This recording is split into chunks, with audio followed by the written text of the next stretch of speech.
Come to the show. We about to chop it up. Come to the show. We got some things we can talk about. Come to the show. We about to chop it up. Come to the show. We got some things we can talk about. Chop it up. Chop it. Chop it. Chop it. Chop it up. Chop it. We got some things we can talk about. Chop it up. Chop it. Chop it. Chop it up. Chop it up. Chop it. We got some things we can talk about. You are now tuned in to the Chop Shop with your host, Pastor Marvin McKenstry Jr. Let's chop it up. Good evening, everybody. Good morning, good afternoon. You might be looking at the recording after this happened, but the truth is right now you are live with the Chop Shop. That's right. We come to you live every Thursday at 6 p.m.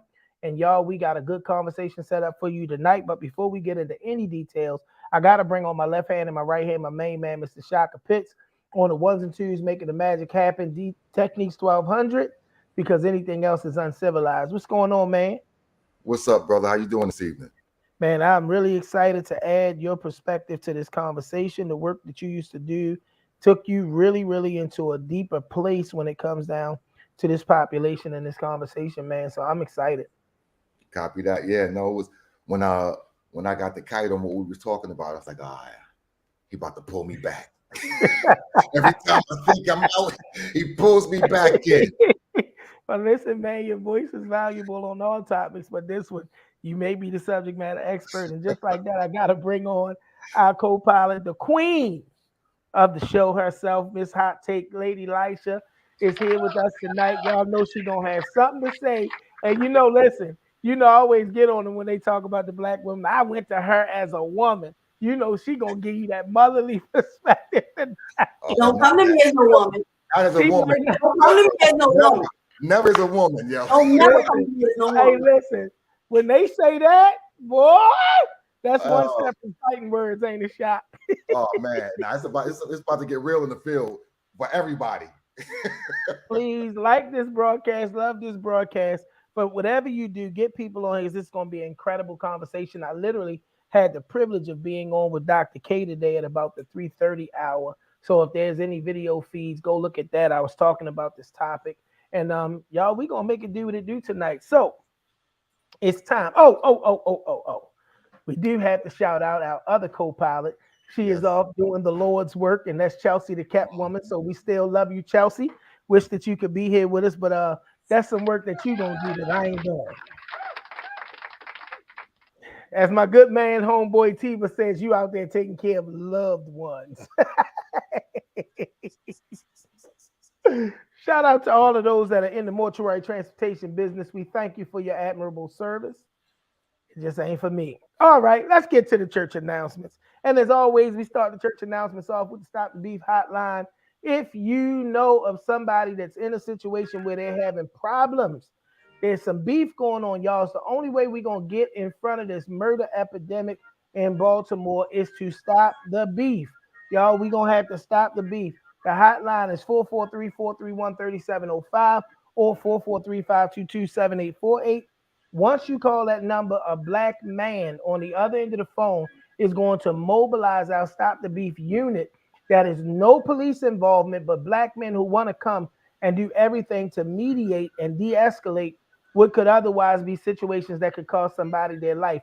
Because as we always say, one life is one too many. And walking hand in hand with the Stop the Beef hotline is the Baltimore Peace Agreement. Both of these are initiatives and movements that have been going on for quite some time now as a result of the great work that is being done with the We Are Us Men's movement. We need to make sure, y'all, that we let peace abide. So brothers got together and put together a 10-point plan on everything we need to do to stop the violence. And we have had brothers sign up. It's like a peace treaty in the city of Baltimore. And although the numbers are saying a whole bunch of crazy stuff, I want you to understand that there are places where this is made the rounds and the difference is being made. So again, if you have not had the We Are Us Men's movement be able to come to your community, reach out and we will be there. All right, Thursdays at 2 p.m. Today, I was on talking about the Veterans Job Fair that's coming up. Even though it's targeting veterans, it's open to all. That's going to be next Thursday. So I want to make sure that everybody tunes in on Thursdays at 2 p.m. to the Employ Baltimore show hosted by yours truly, Marvin McKenstry, not the pastor. Marvin McKenstry of the Mayor's Office of Employment Development. Y'all, we are making a difference. And as I always say, if you're looking for an opportunity, the Mayor's Office of Employment Development is looking for you. All right, time to get to the fun stuff. That's a handsome, debonair young man right there. Y'all know what it is. You better be your own biggest fan and love yourself. Join us for worship Sundays at 10 a.m. at the Victory House Worship Center. Y'all, all we trying to do is understand what God has to say concerning our life, build family, community, and make sure that we are loving people to life. So join us at 10 a.m. on Sundays. You can join us via Zoom. You can join us on Facebook Live, but there's nothing like being in the building. We hope to see you there soon. Our church anniversary is coming up on October the 1st at 3 p.m. And my pastors, Pastor Antoine and Shelley Burton, both who have been great contributors to this show, is going to be with us, y'all. And I never know what's going to happen because we just turn it over to them. It's a time where we can sit back, sit still, and have our leaders pour into us. So if you're not doing anything, you then went to your church and got you a piece of chicken after, come on over on October the 1st at 3 p.m. and enjoy the Lord with us as we celebrate 4 years as Victory House Worship Center. Victory Now, the podcast, is coming soon. We have not been talking a lot to our faith leaders. This is going to be a separate platform for faith leaders. So even if you got a faith leader that you believe has something to say that's empowering to the kingdom, that is what this platform is going to be about. It's going to be about giving voice to leaders, not around controversial church topics and being racy and all of that. It's going to be about giving a space beyond the pulpit for leaders to speak the wisdom of God to the people of God. So look out for it. It's coming. It's still in the building phases, but when it comes, it's going to hit you strong. All right, who's this guy? Pastor Marvin? That's my pastor. All right, well, you do this announcement. Go ahead. Do this announcement. All right, so September 29th, I want everyone to try their best to come out 7 p.m. Our pastor's appreciation service. We love our pastor. We look out for our pastor because he look out for us. This ain't about to be no churchy service. We're going to have fun. We're going to come out. We're going to give God some praise, appreciate our pastor. So September 29th, that's a Friday night. Take that 7 p.m. slot. Come through and see us. I want Shaka to come. That's who I want to come. All right, y'all. Our Victory House Worship Center, youth and young adult, the first conference, y'all. We've been in church for 4 years, and those young people that you see on the flyer has been there every step of the way. So we're going to have a youth and young adult conference that is going to be about transformation. It's going to be our growth and development. We're going to have our Saturday afternoon sessions where we have some powerful facilitators to come in and talk about real life matters with our young people. And then on Sunday, my nephew, Minister Keyshawn Daniels, I'm so excited about him coming to grace the pulpit and bless us. And if you know anything about that young man, he don't play when it comes down to God. He can, will, and I know most definitely on that Sunday going to bring a word that's going to be impactful for our young people. I got to shout out our youth and young adult pastor, J.O.K. Thomas Jr., who's also the senior pastor of New Commandment Church, and our youth advisor, who is the wonderful Miss Minister Chanel Poole. Thank you guys for continuing to do a great job with our youth and young adult ministry. All right, y'all, that's it. That's all. Y'all ain't doing a good enough job of sharing this broadcast. I need y'all to get people on here. Under our new format, we're going to discuss these topics, and there's even going to come a time when you can lend your voice to the broadcast. All right, and we're going to put the link to the show in the comments. You're going to jump on, and we've been having a guest pilot every week. Last week, my main man, Mr. Darnell Wharton, jumped on and joined us. And if you know Darnell, he's always got something impactful to say. So that might be you tonight. If you are here and you would like to join the conversation and chop it up with us, look for that link when it drops, and we're going to make it happen. Tonight, we are talking about not the juvenile crime, but we're talking about the heavily talked about and very controversial juvenile crime bill. I see we got Pastor Ra on here. Pastor, please send me your flyers on Thursday so we can get it up there. We got a shout out Restoring the Kingdom. Taking Park Heights by storm, y'all. The woman of God is in her rightful place, and we celebrate and salute her. But we're talking about the controversial crime bill. not the crime bill. Yeah, juvenile crime bill. That's what it's called. The juvenile crime bill. Y'all, some people got together who I have great respect for. The leading voice on this was Senator Joe Carter, who's been a contributor on this show, who we love and have a great deal of respect for. But you can love people, agree with them, or disagree with them. So let me set that premise out there. First and foremost, that we love Jill Carter, right? So she put together this, and it passed through with flying colors. I believe there was really nobody opposed to it, and now it's being dubbed by our local prosecutor Ivan Bates as to be the worst piece of legislation that he has ever seen. And what you're hearing is that he said the worst piece. Yeah, that was a quote. The worst piece of legislation I've ever seen. Many are calling for a special session to fix it. And primarily at the roots of a lot of people's disdain and disgust is that they feel like it has no teeth. It's not allowing juveniles to be held accountable. And that will continue what we see. Although we see in crime in general downtrend, juvenile crime. And y'all, this is a travesty. I believe that whenever we do not, you know what the word of God says, spare the rod, spoil the child. I got my butt whipped. I still went outside and made some choices. When I went outside and made those choices, I had to get my butt whipped in the house. I went to jail. I believe, this is my personal assessment, I'm a better person because I was held accountable. After that little stretch that I went in there, I ain't never want to go again. And I knew I had to change some things in order for that to happen. But this ain't about Marvin McKenstry right now. It's about the juvenile crime bill. And Shaka, I want to come to you because when we talk about things like some of the hot topics, when you talk about this, is the balance between rehabilitation and punishment. You have a very unique lens that you do this through because I don't even remember how many years, maybe 10 years, you were on the ground at the Youth Opportunity Center, one of the facilitators for a program that dealt with our youth who were actively in the juvenile justice system when you had them in your hands.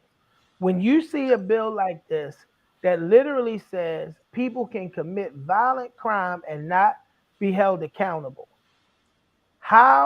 what is your perspective from being in the trenches doing that work?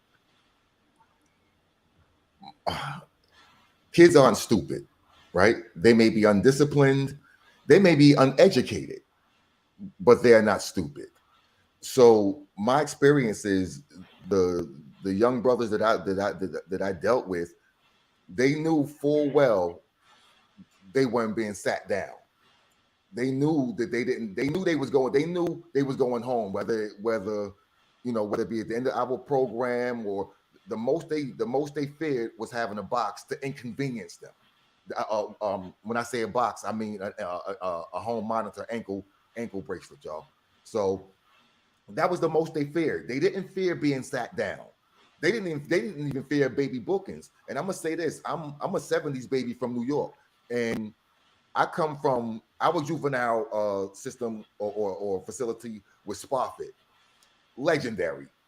You don't want to go to Sparfit. Sparfit was like baby Rikers. It was like a legitimate, you in jail, bro. Like it feels like, it feels like what it is. So it's not like, oh no, I'm gonna go to baby bookings. I'm gonna eat good, and I'm gonna just, we go play cards or chill out, maybe, and play PlayStation, and I'm gonna go home and whatever. So the no consequences is a huge issue because they understand it.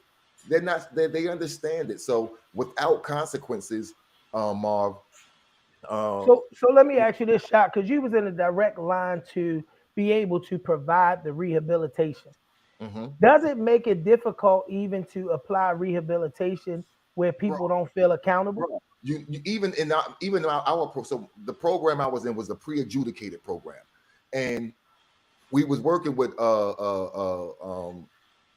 the system, but we had no teeth.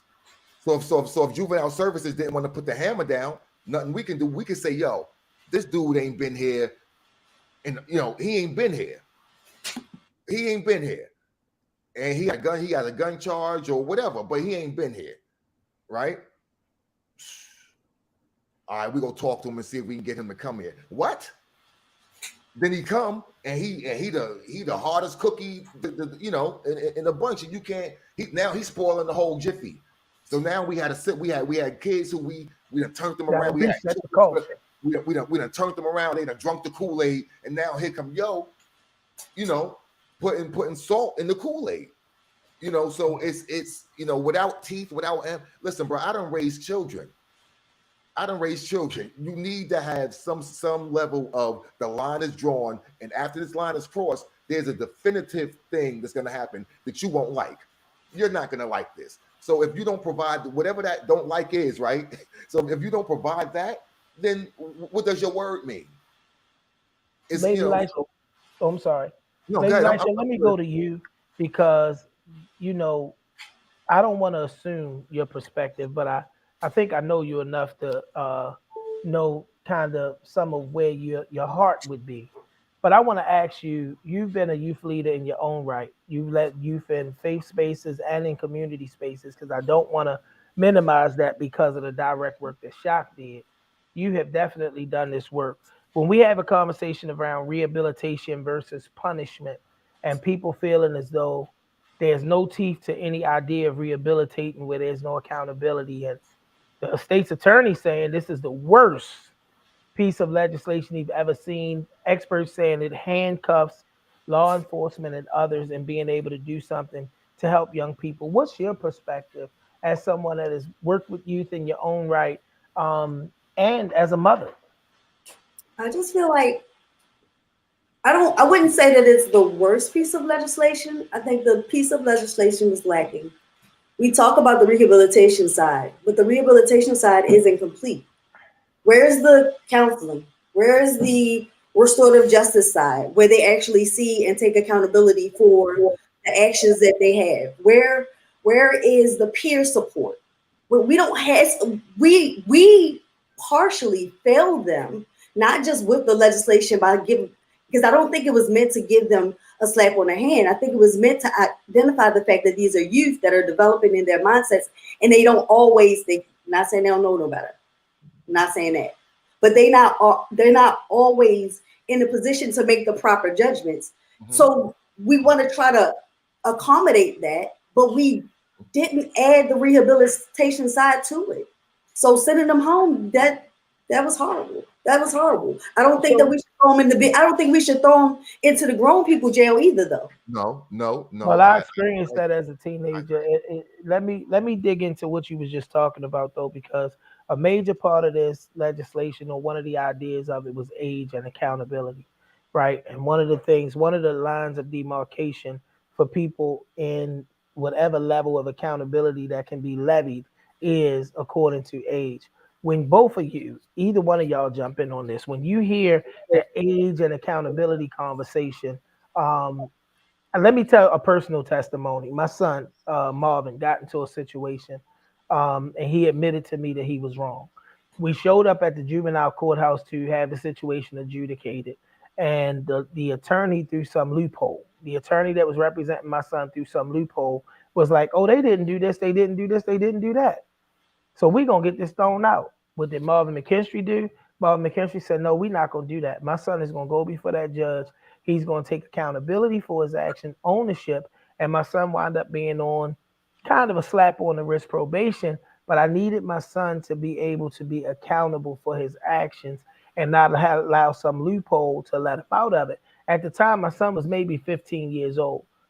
This age versus accountability situation that says, because the mind is not developed to a certain level, we should pretty much where we are with it. Let me throw the wood in the fire. If you 12 and you kill somebody, you can't go to jail for that. So where do you go? Where do you go? You go home to your parents, some counseling. Talk to me. I need y'all to talk to me about that. Oh man. Yeah, that's how this thing is set up. Oh man.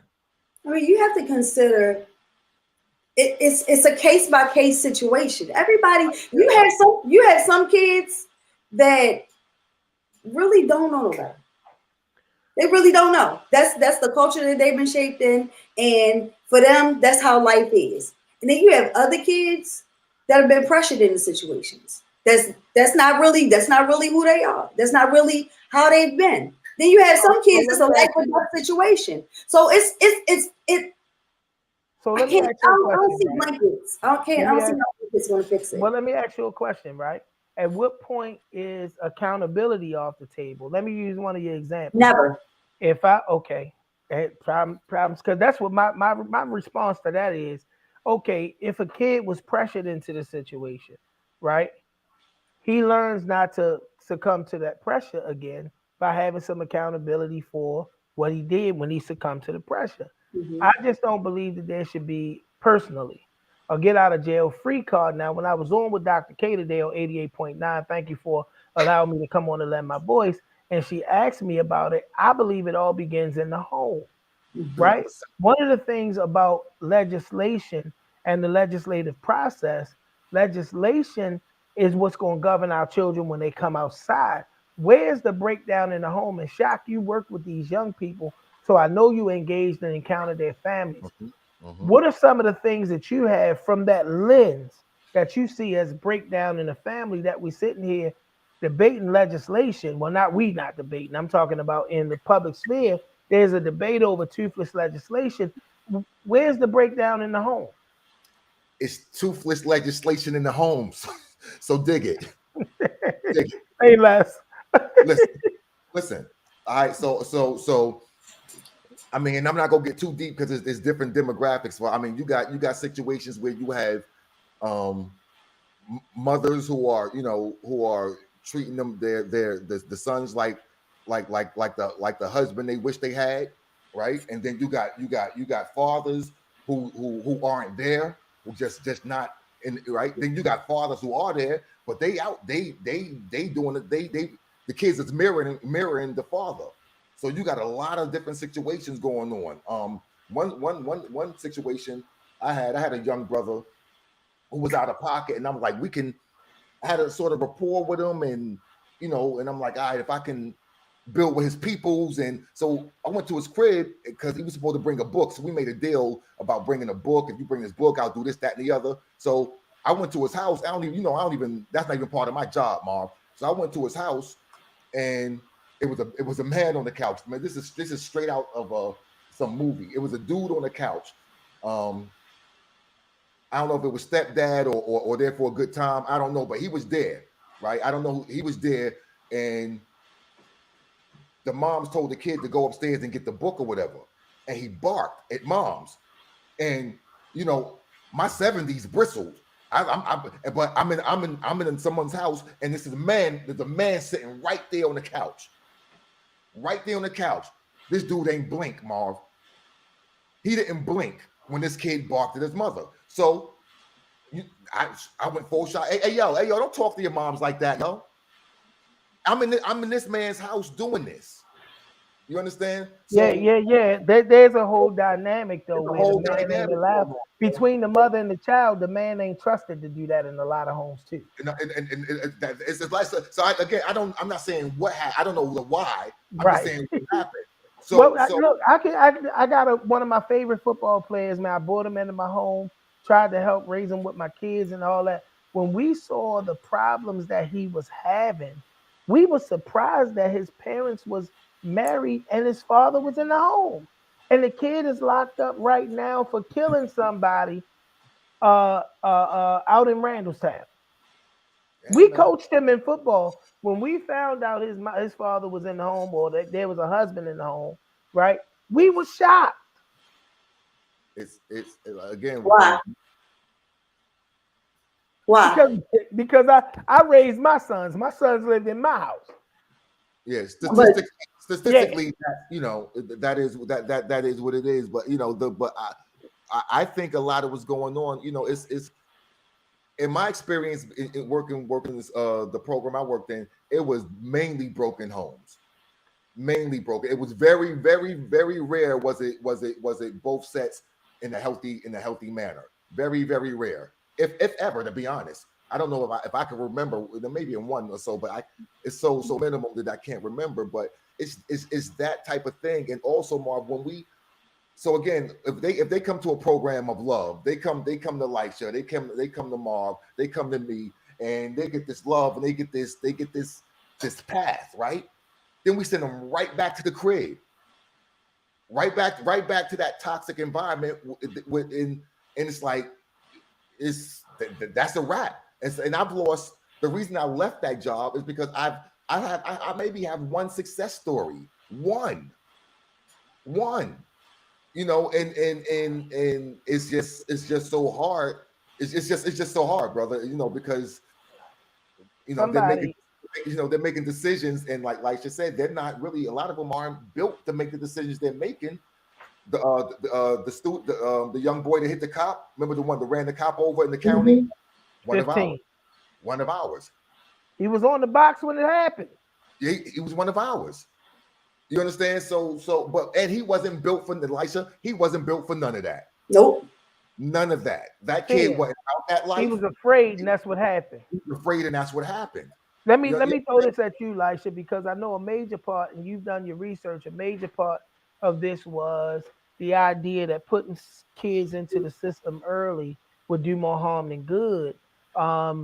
And so alternatives to incarceration is a major part of this conversation. When we start looking at the balance between rehabilitation and accountability and all of those kinds of things, give me your take, right? Your perspective as someone that have worked with youth in the faith space. How difficult can this be to get that balance right? I mean, it's just like Shaka said, if we talk to them for 30 minutes out of the week, we not the dominant space in their ear. Whoever have your ear for the majority of the time that's why when you go to like you get multi-level marketing, they have them up in the office like 3-4 times because the dominant voice in their ears, that's what they're going to turn to. So unless we have more, unless we're willing to commit more time to them, or at least put more programs in place, develop some structure, it ain't nothing else we can do about it. We really need to. What happened to Big Brother, Big Sister? We don't have stuff like that no more. So that's one of the things I want to. I gotta really, because I want to pull at you with this, right? Because we keep talking about solutions being. We talk about the problem being returning them to homes that aren't fixed, right? Homes in communities that are still underrepresented, under resourced, and all of that sort of thing, and then think that the problem, the solution is going to be more rec centers. Don't get me wrong. I'm a rec center kid. It blew me away when we played the young people from my neighborhood where I grew up, the kids that be down there now in baseball, and they didn't know the fundamentals of a foul ball versus a fair ball. It was sad. We got all of that because we grew up in the rec. We might have went the way we went. My point is this, and I want to run it back to you, Lady Lisha, so you can finish unpacking this. Why do we think that giving kids more activities is going to solve the toxic home if we're already consenting to the reality that programming a kid for a few hours and sending them back to the home ain't doing nothing now? I don't think that giving them more activities is going to resolve it. But creating those activity spaces allows them space to develop healthy relationships with those that they can look at as mentors. Those coaches play a part in the lives of these boys. No doubt. So if they playing football, they got somebody in their ear on a regular basis. So why isn't the conversation more centered towards fixing that toxic home? So how are we supposed to do that? Finding out what the situation is at the home and bringing the solutions, whether it's addiction and a need for treatment, or whether it's because, I believe now in this day and age, opportunity is hurting our homes. I've seen too many kids at the Youth Opportunity Center, and Shock, I know you've seen it too, where you expecting that kid may be in a home where it's down bad. No, that person don't want to be poor. That parent don't want to be poor. So that parent going to go to work for 8 hours, and which was one of the realities of the young woman who was the mother of the 15-year-old. She wasn't no bum. She was a nursing assistant that was working and trying to make the family. She literally said, lock him up, because not locking him up means I got to keep missing time from work and doing the things that I need to do to balance my life. I agree. It is what it is. But honestly, you start getting involved in the home, then you got CPS involved and kids getting displaced, and foster care systems just ain't going to answer it. It's just the system's broken. The system's broken. It's a systematic structure of oppression that we're working through, and we got to find a starting point.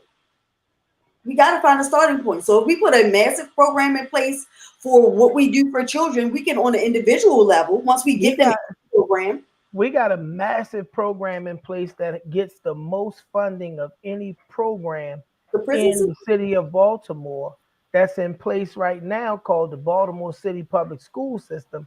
And with the school to prison pipeline being a reality, I don't think that can be absolved from this conversation. So the greatest funded institution in the city of Baltimore is the Baltimore City Public School System. But we've already identified that the school system is designed. It's a pipeline. While we looking to stitch up the wound with this weapon that we use to cut it open. That doesn't even.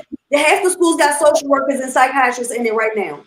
Because if you take that same kid right now with a social worker, because if you take that same kid, give him Lisha for a great mentor experience and all of that, and send him to a messed up home or school system, he's still doomed to fail.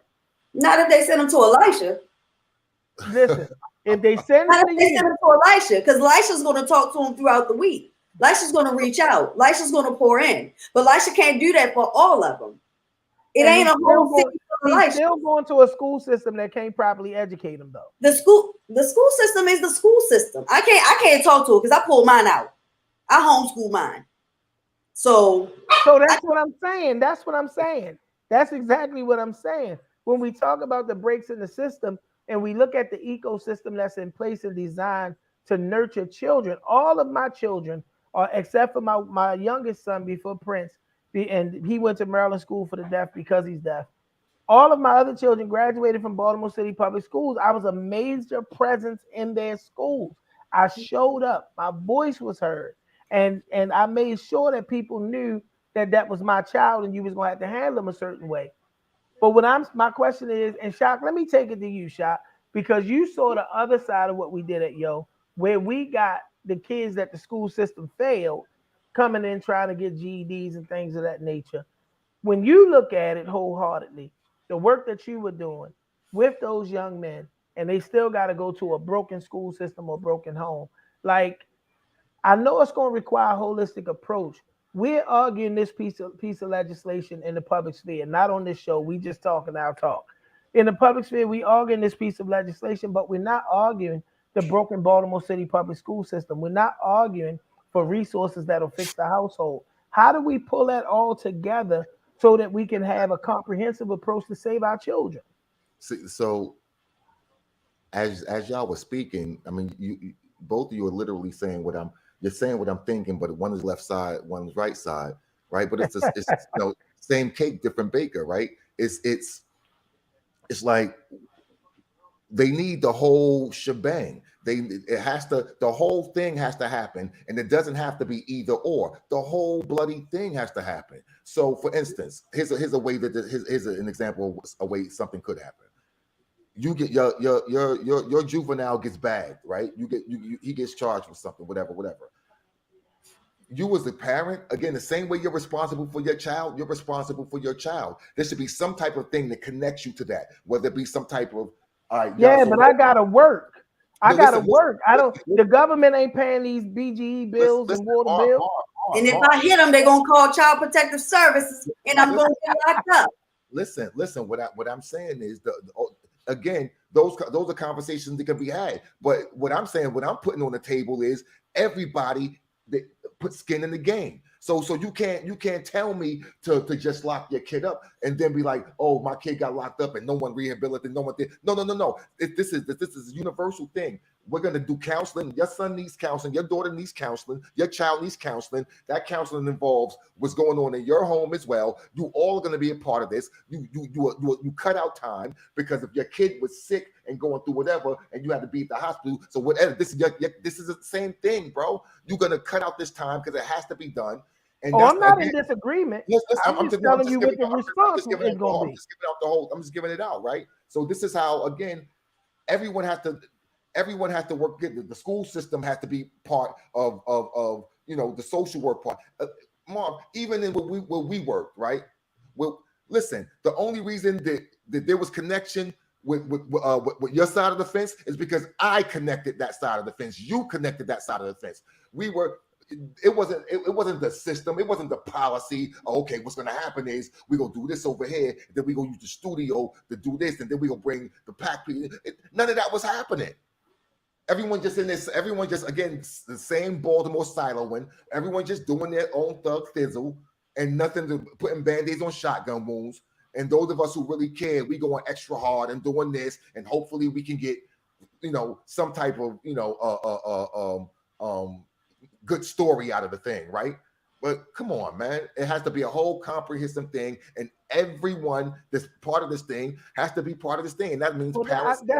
But that's what I'm saying. I believe that there's a break in the ecosystem. And two of my favorite people have checked in and are watching now. One of my good friends who's a police officer, I won't say where, my man Brian Sims, and one of my absolute favorite people, Yaz Gay, who is a lifetime educator and administrator. And been in Baltimore some and gone somewhere. There she go. The science of child development proves that our mental maps are shaped by ecologies. Thank you. Your cortical brain is developing in the first 3 years of life. Many of our children are encoding nothing but trauma to where it, and that's exactly what my point is. We are taking this piece of legislation out to the public sphere, right? But that same passionate comment, and I'm not talking about on the show, talking about in the news and society, but that same fervor is not in the conversation to fix the entirety of the ecosystem. It's broken, and it's broken bad. Like when I say broken bad, it is broken bad. But there are resources.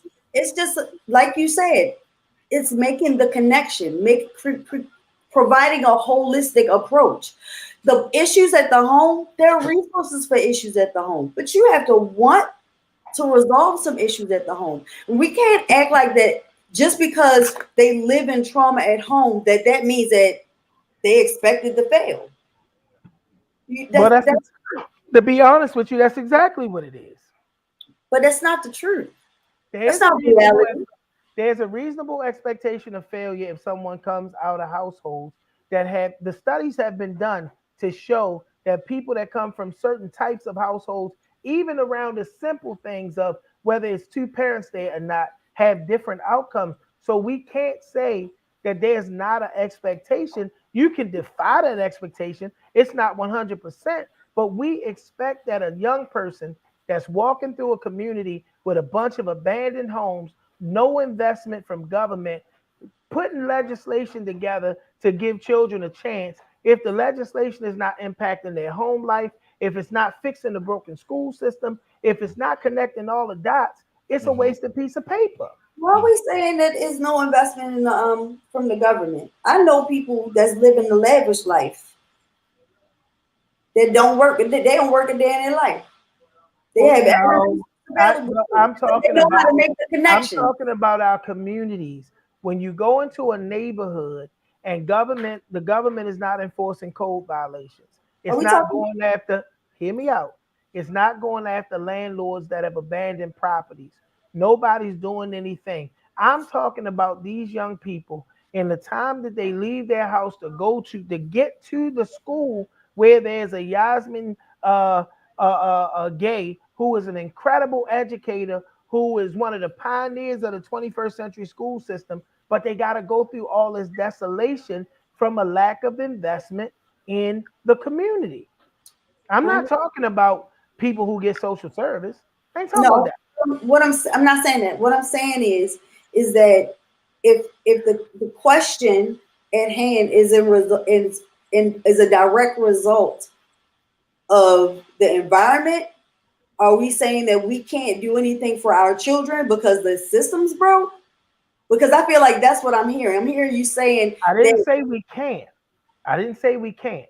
We're talking about toothless enforcement and things of that nature. That's what's happening in the conversation, right?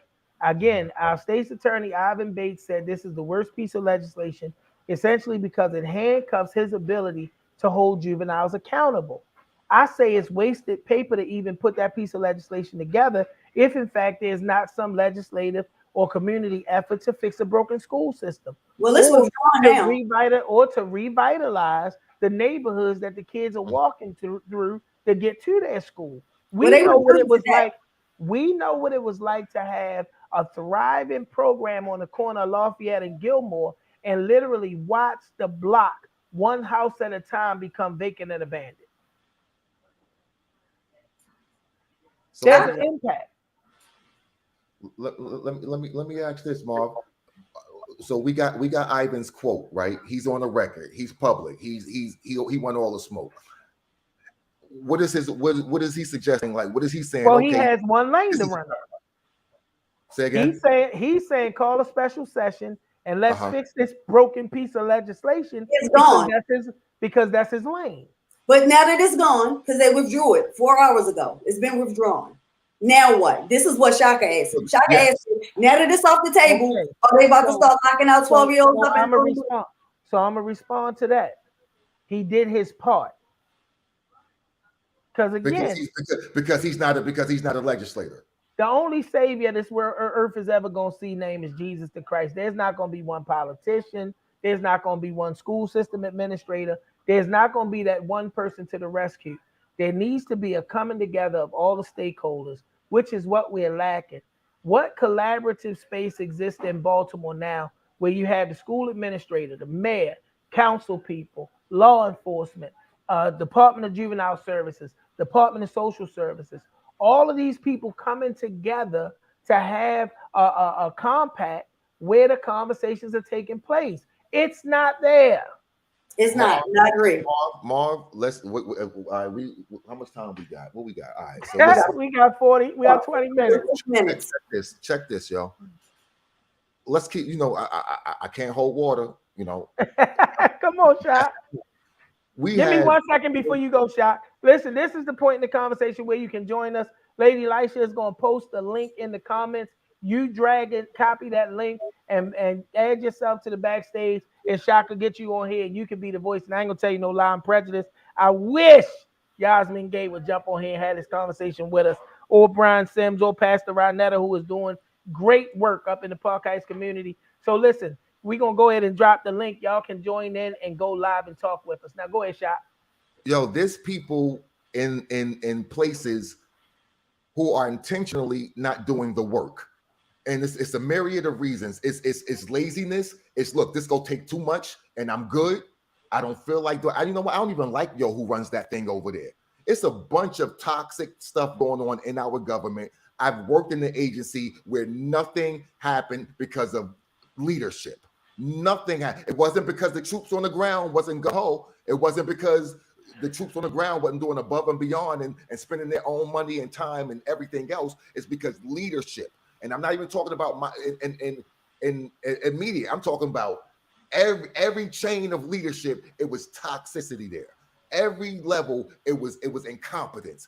Every level, it was blaseness. Every single level. So if we go do this, get people up out of there. Get them up. Well, you worked there. You worked in the bureaucracy, right? Watch this. But guess what? I wasn't the general. I was a sergeant at best. But you hustled to make it happen. I'm out there. I'm busting my guns. I'm charging up hills. I'm bringing resources back. So it come a point where, all right, cool. I got to roll. Y'all done burn me out. I survived the war, but I ain't trying to fight for y'all no more, yo. So it's because of leaders. Like, they're not the people you want to jump on the grenade for. So it's like they're not the people when they say charge. You're like, man, I don't believe you. So we need to get rid of the toxic leadership we have, the incompetent leadership that we have and call it out. Why are we holding water when we know who these people are? You've seen me. I agree. Listen, I agree. But some of them are holding. I've told upper people. It was one time they were smoke. I worked at the government facility, and they're rolling up blunts and smoking weed on property, not students. I'm talking about neighborhood people just rolling up, smoking weed, just selling drugs. I'm like, yo, we good with that? And I'm of the hood. I'm like, we good with that? I smoke weed. We good with that? We good with that? And you know he told me? What do you want me to do? Say less, bro. Say less. Yeah, you on Live with the Chop Shop. We come to you every Thursday at 6 p.m. Riding with my co-pilot Shaka, my right hand and my left hand, my main man, and Lady Lisha, Miss Hot Take herself. Y'all, this is the time. The link is in the comments. Grab a hold of that link, copy and paste it into your browser, follow the instructions, and come on backstage, jump on the show, and chop it up with us. I'm hoping I see my daughter Brianna on here. I'm hoping that she might join us to lend a youth or a young adult voice to this conversation. But listen, I mean, again, my response, right? Because again, in the public sphere, we are having this great debate around one piece of legislation. The brokenness is way bigger than one piece of legislation, and that has been repealed or whatever the case may be. And I agree with what Lady Lisha just said. She just said, so now do we go and stampede the 12-year-olds, line them up and lock them up, right? Because that seems like the response to when you say a lack of accountability, that next phase got to be accountability. And we know that the system can go way overboard with its idea of accountability. So I'm going to ask y'all, now that that's been pulled back, what is our next step? If I myself was in position and had the power, I'm calling all the stakeholders to the table. Yes. We having a monthly meeting, and anybody that don't come to that monthly meeting that's a part of this is getting put on blast in the media for not showing up. I don't care what office you hold, state's attorney's office, CEO of schools, police commissioner,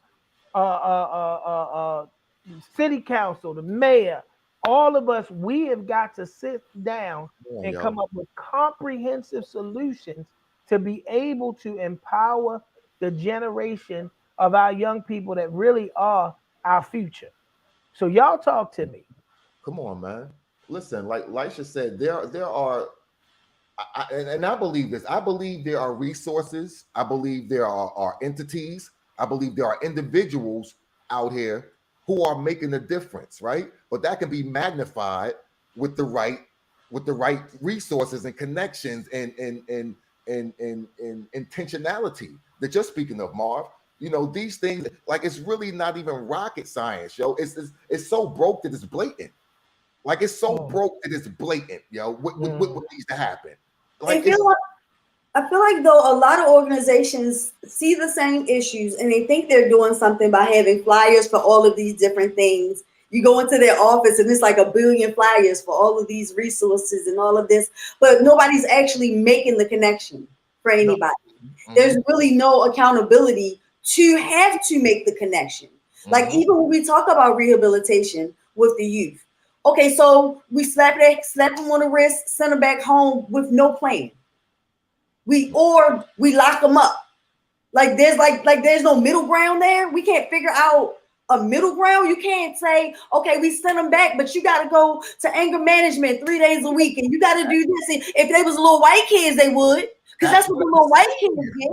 That's what I'm saying, Lisha. That's exactly what I'm saying, and that is part of the family. Like in the family, got to be involved with that. Do we figure out solutions, or do we build the entity or the system that's going to make long-term and lasting solutions? That's what my question is. I think we got to build the entity. We got to build it, Mark. We got to build it. Hold on. We got one of my favorite people yet backstage. Y'all listen. She can have this conversation with the best of us, the great work that she has done as an administrator in many different school systems, principal, one of the innovators in Baltimore City Public Schools, now working in another jurisdiction because we got a knack for losing our best, and the great work that's being done through her family's foundation, the Flight 22 Foundation, is a part of her brother. We all know him as Rudy Gay, the NBA basketball player, but she calls him bro. The great work we want to bring to the stage, Miss Yasmin Gay. Oh my Yasmin, goodness. thank you for jumping on here. Oh my goodness, Marvin. Wow, that was a lot. I'm gonna get you. Well, we gotta set you up right. I told people Marvin's I my bring him on brother, better than so Steve I can Harvey. get him. I can get him later. I can get him. I was jumping on because I'm like, this is such an amazing conversation. It's a conversation that's not happening often. You can tell that the three of you love our children. I'm in Boston right now, but I have a forever love for Baltimore. Baltimore raised me. I spent 15 years in Baltimore City schools. All three of you are just saying some amazing things. One of the things I wanted to capture that threaded throughout all of your comments, and Lady Elijah, you said something right before I got on talking about there are no connections. Marvin, you were talking about bringing people together. And one of the things that I think about as a leader is how do all of these entities see the same problem? I'm pushing this mechanism of like a network learning community, whereas you have to call different entities in the room together to have critical conversations around a focus or foci or multiple focuses, right? The problem is that when we are separated as organizations, we only see the problem Through our lens. through our own lens. Lady Elijah said it. If you are a social worker, you only see it from the social worker lens. You only see it from the student home connection. When I was a principal, I brought the social worker in conversations around whole school attendance, because only what they saw was their caseload. Right? So that doesn't scale much. We need you to support our total issue, our school-wide issue with attendance. Marvin was there when we won the Mayor's Attendance Award for the greatest decrease in chronic absence in all of Baltimore City. It's because we created that network community, right? People have different purviews. They have different responsibilities, but every piece is responsible for the whole. The problem is nobody knows what each other's doing. To your point, Lady Elijah, you made an excellent point. The problem is we don't know what each other is doing, so how can we collaborate? We have to bring each other together around this single problem or these multiple problems. Marvin, I hope you get an opportunity to engage everyone, bring them in the room together, and hold them accountable. There's this joint accountability. That strategy that you mentioned is what is needed. If you're not there at the table, there should be a consequence. Let me ask you a question, Yas. Why do you believe that's not happening? When we're talking about youth and youth violence, we know we've seen them stand in press conferences together, specifically if something happens at the school system, a shooting there, the CEO, the mayor. Why is there not a convening of the stakeholders from your perspective, in your opinion? We're not, trying to take nobody to task. I didn't grew up from that. But why do you believe, are there challenges that we may not understand to try and pull that together? Is there anything you can think of that would make that not priority one? Marvin, that's such a good question. There's so many variables to that. And, as being a leader or a public leader, I always stress that as a leader, you're subject to scrutiny, right? So if you step this way, people are going to say something. You step that way, people are going to say something. So you're always subject to scrutiny. Why we don't value the network community, I believe, this is just kind of what I'm thinking right now, is that there's a pride, right, with that goes with, you know, I'm going to take care of my part. That's just kind of what I'm thinking right now. I am, this is just my jurisdiction. So I'm going to work on that. Decreasing yourself to understand what somebody else is doing takes humility. Mm-hmm. It takes you saying, you know what, I don't know a lot about what you're doing. I need to learn more. It's decreasing yourself. We all need to decrease ourselves in order to become the whole. This is individual people. This is organizations. Mm-hmm. These are entities. In order for us to create that network model that you're talking about, Pastor, is us reflecting and saying, you know what, I don't know it all. I need you to help me understand what's going on with this problem. But we're going to have to break through that some way. It's being a part of a network community puts you in a vulnerable space to say, I don't know everything. We're stronger as a unit. The only way we're going to solve this problem, I believe strongly in my heart, is if we become a network community. Marvin, you were there. The only reason why we won that award is because we became a network community.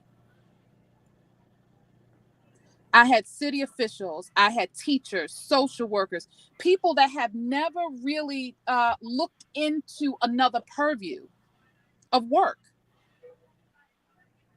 And everybody had joint accountability to this thing of decreasing chronic absenteeism. One joint focus. Why are we not duplicating stuff that works? So you created that ecosystem, right? Yes. If we duplicate that and then and do it again and do it again now we have the we have a whole macro versus a micro. Well, I'm thinking about the way that you just put it, Shot, because the truth is, love it. I believe that this happens at the community level first. It's going to take some courageous people. We got to get ready to wrap up, y'all. It's always when the conversation get best that we got to get ready to go. But people at the community level, because as a pastor, I'm in the neighborhood association and community meetings where my church is, even though my residence isn't in that area. It's the community that I love and I care about, but we don't have the school officials in those meetings. Maybe the next move is to make sure that the council person or its constituent services person is more consistent in those meetings.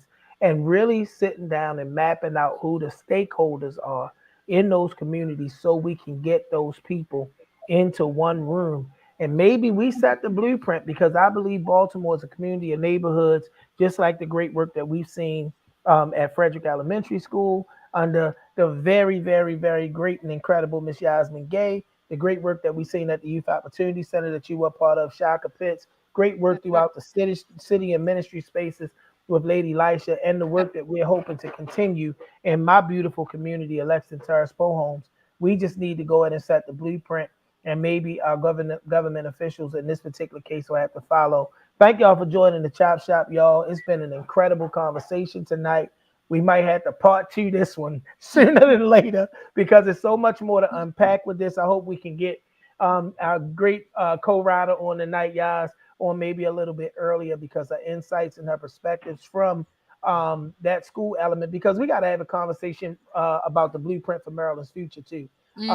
Is definitely valuable. Thank you to my co-pilot, Lady Lisha, and thank you to my right hand and my right hand and my left hand, my main man, Mr. Shaka Pitts. Thank you to our audience. As I always say, trust God. Trust in the Lord with all your heart, lean not to your own understanding, in all your ways acknowledge him, and he'll direct your path. Be the change that you want to be. Don't run from where you are. Fix where you are. Stay where you are. Be the change, and always remember, we can be more. Thank you for joining the Chop Shop. We'll see you next week.